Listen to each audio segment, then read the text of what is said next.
อนี้เขาปฏิบัติตามแผนการฝึกอบรมแอบการทหารเร่งรัดให้โครงการประกวดสายงามลาวเนี่ยประจำปี2021ถือว่าพบสหายตกเข้ามาอยู่ใน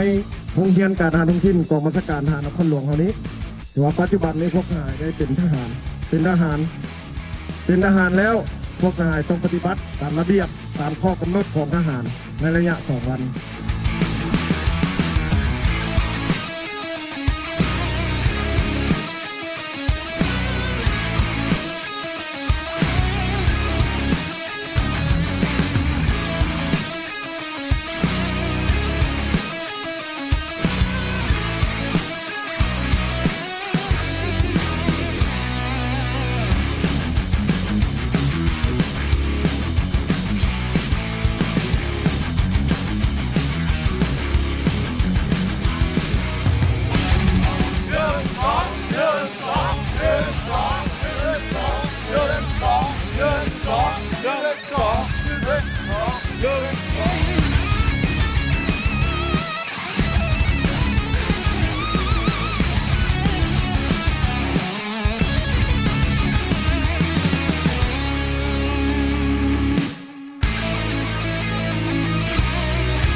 สู้ตาย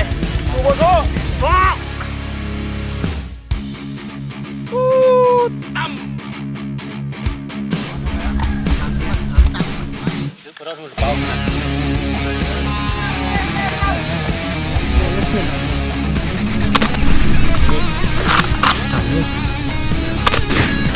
ทำนี่มาว่ะมาบึ้งมาก่อนบึ้งไปแดนไป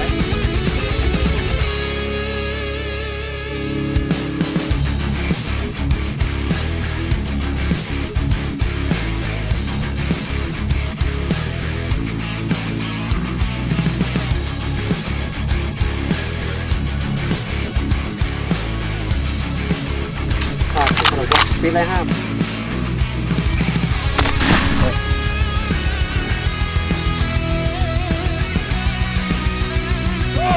สู้สู้สู้สู้